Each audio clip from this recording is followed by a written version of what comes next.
Japan has extended the state of emergency over COVID-19 for Tokyo and its neighbours. Prime Minister Yoshihide Suga had been meeting the media on this matter. We're going to get more from Michio Yoshida joining us from Tokyo.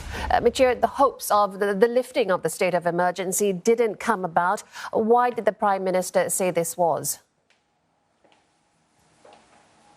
Well, Prime Minister Yoshihide Suga said that the main reason for the extension of the state of emergency to Tokyo, Kanagawa, Chiba, and Saitama is because of the overwhelmed healthcare systems.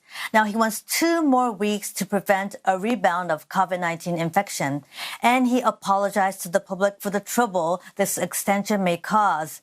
Now, he said that from the peak of COVID-19 infection here in Japan or in Tokyo, it's dropped by 80% without a lockdown, which he congratulated the Japanese people for.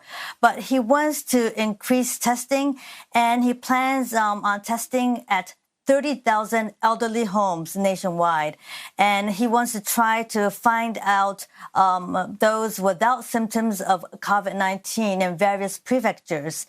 So he's trying to make a nationwide effort, not only a focus on the state of emergency in the 4 prefectures. Now, Japanese who are returning to the country from abroad will be monitored more closely than before.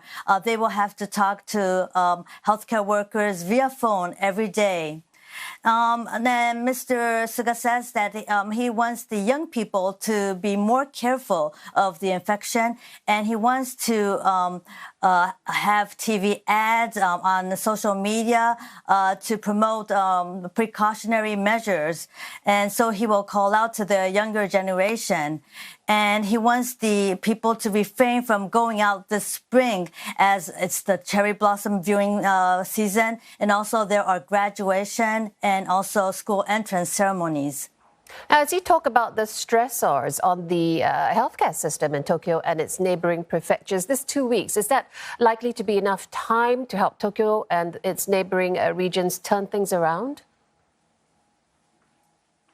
Well, what Tokyo metropolitan government has been stressing is to step up measures against eateries that continue to operate beyond 8 p.m.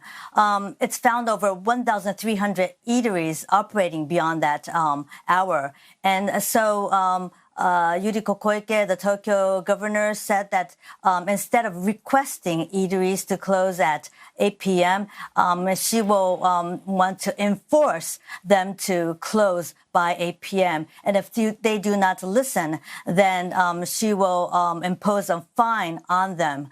But of course, if restaurant operators do comply to Tokyo's request, then they will continue to receive subsidies.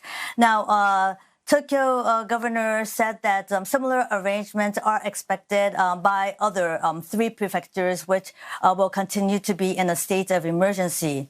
Now, furthermore, Tokyo aims to increase the testing at elderly homes. It's at 1,500 facilities. And Tokyo wants to ask more people to work from home.